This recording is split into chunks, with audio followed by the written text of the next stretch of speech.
Welcome back to the channel, everybody. So, in today's video, we're talking about this. This is my shop, my lapidary shop, where I do a lot of YouTube videos, work on just kind of my own projects in general. And well, I'm going to share it with you today. I like the direction I've taken this. The shop actually takes up about half of it. So, my shop space is about 8 feet by 10 feet, which is, I think, a reasonable size that most people could have. You know, it could be an extra bedroom of yours, it could be a corner of your basement or an outbuilding like this. So yeah, let me give you the tour. Let's walk around and I'll let you know, well, the pros and cons of the whole thing. So a shipping container definitely has its pros and cons. They can be good. Kind of depends. There's a lot of factors, but that's not really what the video is about. The video is really about, well, the lapidary. So right here in the entry to the shipping container, I have this thing. This is a 14-inch slab saw, oil slab saw, old, used, homemade. It leaks. I got a leak in this thing. So it's kind of at the entrance of the shipping container, and while I've been throwing some kitty litter down here on the floor to be able to, you know, contain some of the oily mess. Obviously, I got this thing used. Overall, moderately happy with it. It would be nice to have a brand new saw. It'd be nice to not live near a busy street, but you don't always get what you want. And this is the saw that I have for right now, and it cuts. That's what I can say about it. It functions. I've done some work on it, rebuilds, all of those good things. Once stuff comes out of the oil, I have down here a little box with kitty litter. Goes in there, sucks up the oil, you know. Yeah, I definitely think of a slab saw as a must-have item for any shop.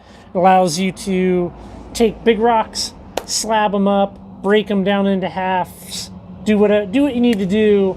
A saw like this will get it done. But yeah, once again, new, like a new Highland Park, a new Covington, just very, very expensive. Well out of my price range, at least for now. Maybe someday I'll have a new saw. But yeah, that's the slab saw.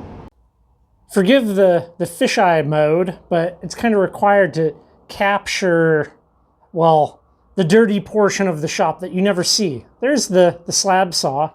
And this is just kind of some general storage. I mean, I have other things going on, other stuff, you know, a bunch of woodworking tools, gas bottles, welding table, just kind of the dumping pile of stuff. And then over here, I have a couple of toolboxes, and that kind of cuts the shop in half, and we start to get into the back half, which is 10 feet from here to there and 8 feet across. So I really haven't spent much money setting up my lapidary shop. Right here is an old Lortone combination unit that's in the middle of being restored, and when it's done, I'll have that. It has a 6-inch trim saw blade, and then a grinding wheel, an expandable drum, and then a little polisher. I'm not convinced just yet that when it's done, it's going to be the right tool for me out here in the shop. The nice thing with lapidary equipment is if you buy used, you can both get a really good deal, put a little bit of work into it, and you can always make your money back, you know. Oftentimes, maybe even turn a profit. So that's a project for this winter. Down here on the bottom shelf of my workbench, I have this. This is an old, abused 10-inch Covington saw, and this is another tool that I got for a screaming good deal and will get restored this winter, hopefully. These are kind of two just big projects, and that's really the way to kind of go about this, is to, well, have a game plan, you know. For me, I really prefer polishing specimens, some cabs, not so much, and we'll get into that here in a minute, but really I want to be able to cut, polish, and display cool specimens. This right here, this is the Richardson Ranch high-speed sander. Now, this is a great tool. I haven't had it that long, but I love it. I've absolutely enjoyed having this thing. It makes short work of polishing kind of like big thunder egg halves, big thick slabs, things like that. You might notice there's no water system for this. This is dry sanding, and hooked up to the back here, you hook up a shop vac, and you just you run it. You know, it's kind of a loud machine. It is something that you want to wear a respirator with. I don't know where my respirator went to, because yeah, it does produce a small amount of dust, but like 95% of it. Oh, it's right here. 95% of it goes into the shop vac, which is excellent. I got this thing used cheaper than I could buy the motor. So I was going to build one, but this came my way. And that just kind of goes to show that, you know, you really should be kind of scouring the internet for the deals. You know, once you've identified something you want, like Facebook Marketplace, Craigslist, go to your local rock club, ask everybody, put the word out on the street, you know, that you're in the market for it. I mean, maybe you're into rock tumbling.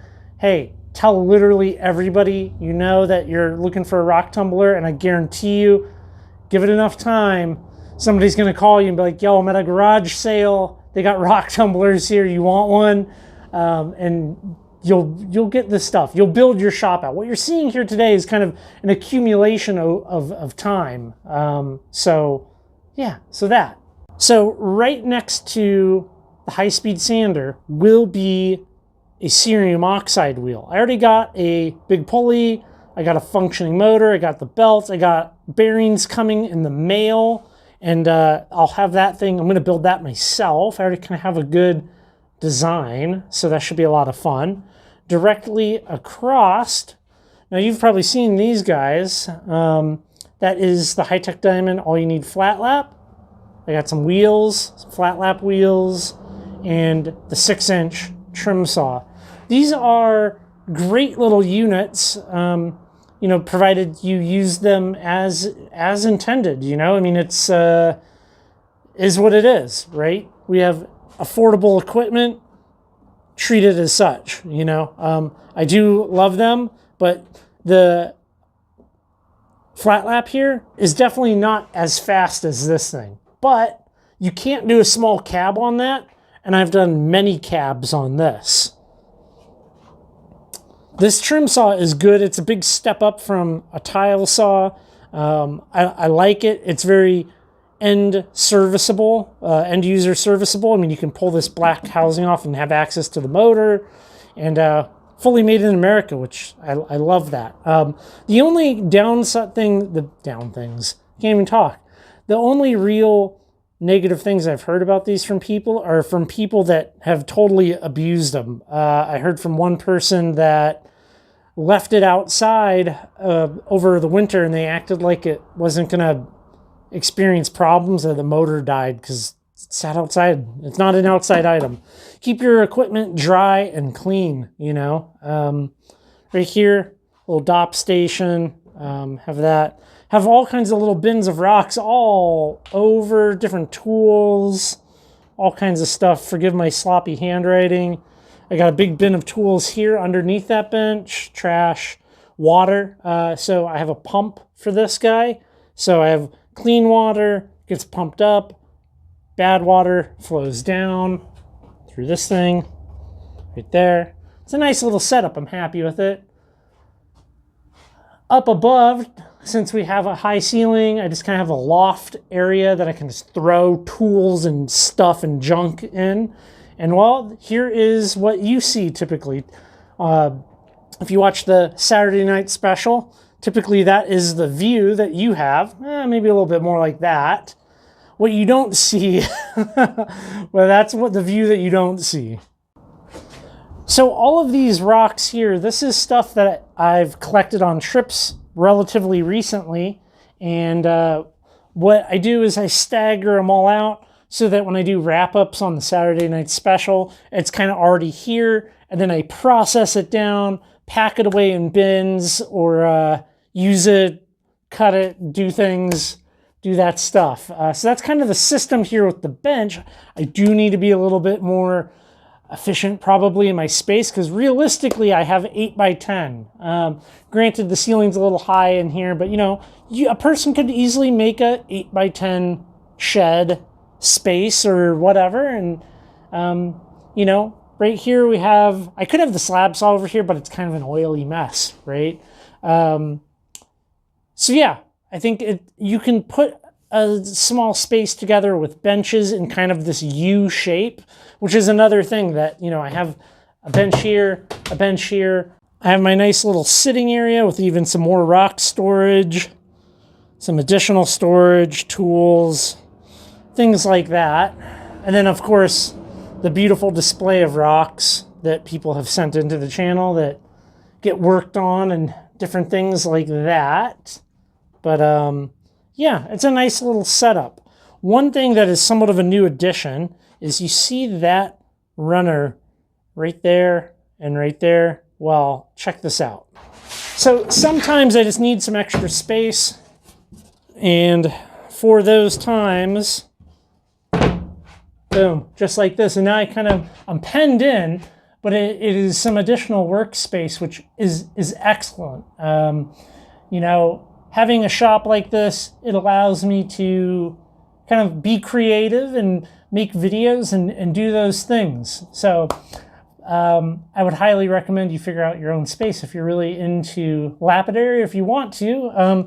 You know, these machines are like $450, $500 each, so there's like $1,000. If you're to buy this guy new, $350, $400, I think. Slab saw. I wouldn't recommend getting anything smaller than a 12 or 14 inch slab saw. They should be anywhere from $400 to $2,000, depending on quality levels, all those types of things. And then, yeah, start hunting down deals, you know. As far as the shipping container goes, okay, so it's, whoop, I'm going to slide here. The shipping container is good and bad, and it definitely has some upsides and downsides. Portability, great. You can resell it, great. Downsides, well, it's a metal box. You're basically, it's an easy bake oven. In the sun, in the winter, it's cold as can be out here.